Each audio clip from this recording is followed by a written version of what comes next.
Okay, good morning. Um, so as you see, the hair is out. My locks are gone. It started coming out last week, and my husband and I had to talk, and I said it's coming out. It's hair was just coming out while I was scratching it.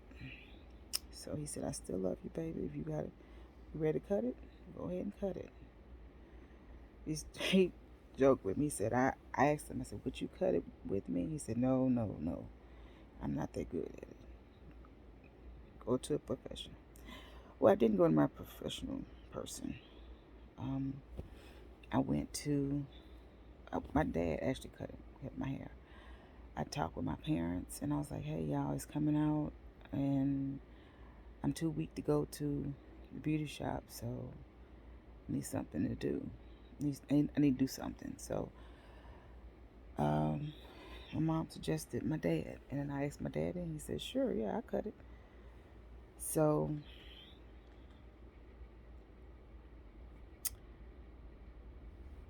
he was kind of leery doing it, and I was like, "No, Dad, I need you to cut it now." So we sat in the kitchen, and he cut my locks and put it in the bag. Took his razor, his clippers out, and he shaved it all the way down. This is the first time I've actually ever had to cut it completely off. Dealing with lupus, I've had my hair come out since I was about 10 years old, 10 years old. I think starting when I was in third grade, third or fourth grade. And like I stated in my previous video, we didn't know what it was. Um, and it came out in elementary school. It came out, I think, in the sixth or the seventh grade, eighth grade, somewhere in there, and then it came out again in high school, maybe two or three. Every year, I remember it was coming out because I had to keep cutting my hair. Um, at one time, my hair was to about right here, and it would come out in the back of my neck, or it would come out right at the uh, top of my head, and it would be a ski ball like this. So, um, yeah. So from that point, we would just cut it short, like a mushroom cut here, or so I started doing bobs. Um, and then had the really short cut. By the time I graduated from high school, it was such a disaster that we cut it into a really short pixie cut after graduation. But I graduated with a weave sew-in. Um, then you try it again. I think I cut it again maybe 2 or 3 years after that in college, and was trying to figure out what to do and how to get my mind right on just getting rid of relaxers and start doing the complete natural. And when I tell you, that's an emotional, physical, and spiritual journey going into natural, because for several reasons. For me, and I'm gonna speak on for me, is that I want to always look beautiful, to look like Kalia. And when I look back in the mirror, let's talk about it like right now. My hair is bald. When I see myself, yes, I do see healing. Yes, I do understand that God is healing me. But I'm also trying to see the beauty in what is going on with me. Um, it's shocking. It is. It has some. I have some anxiety, because the only people who've seen me ball in the last week has been my immediate family in the house, and then I've shared a picture with some of my prayer groups. But this is the first time I'm recording myself and trying to put myself out there. I'm not doing this for sympathy. I never want sympathy. I just want empathy. And what I mean by that is no one talks about lupus because no one understands it and no one tries to understand it. So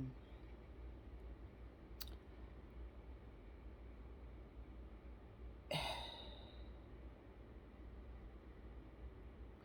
a very hard chronic disease that myself and millions of others who suffer from lupus deal with.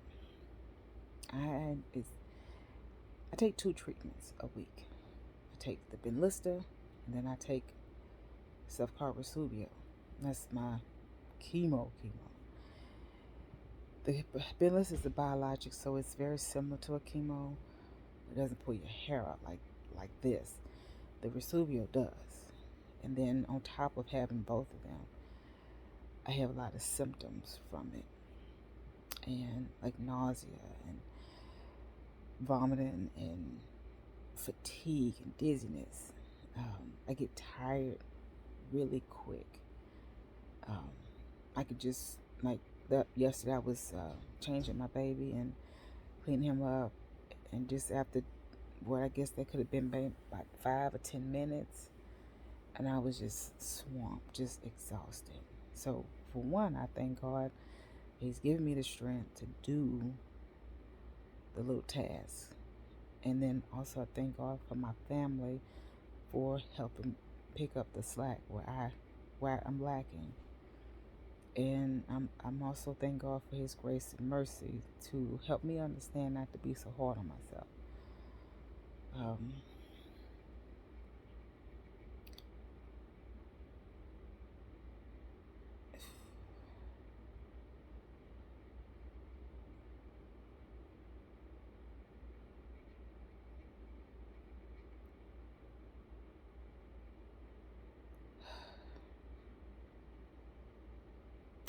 it takes a toll.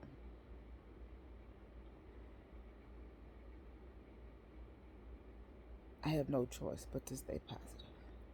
So even when I am feeling down, I have to reassure myself through scripture, through affirmation, that everything is going to be good and that God has it. And I'm learning, continue learning, that I can't control everything. And whatever I can't control, God controls it because He has a perfect plan. If I had the chance to talk to my 21-year-old self, I would tell her, keep going. Don't stop. Do whatever it is that you were doing, but know that God got it. And you don't have to worry and be such in a place of, is it going to happen? And when will it happen?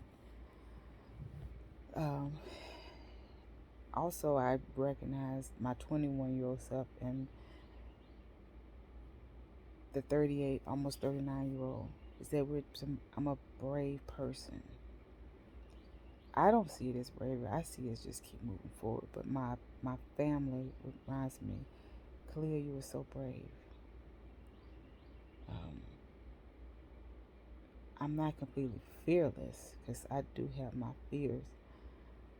But yeah, I am brave. My birthday is tomorrow. I have in my mind plans that I want to do, simple plans. I want to go out to eat and sit down and eat, but I'm nervous because even though I'm fully vaccinated and I have a booster shot and I have my flu shot, but my immune system is very vulnerable. Um, for example, if one of my boys gets sick or if someone gets sick in the house, I get sick. Like a little cold that they have. Like, for example, my baby, he's 9 months, David, and he has a cold. He has runny nose and congested. I'm also feeling that as well. I'm also dealing with that because I'm taking care of him. I'm cleaning his nose.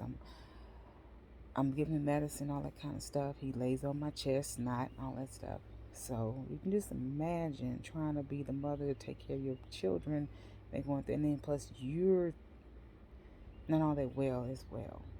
So the my mind is saying, hey, go, let's go.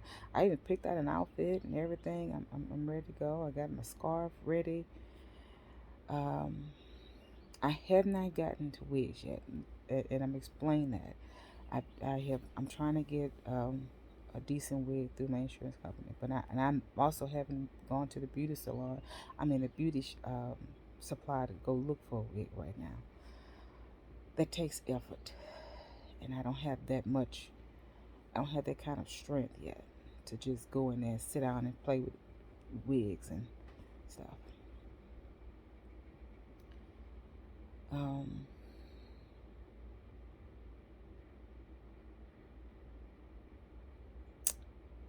I talked with my oldest son.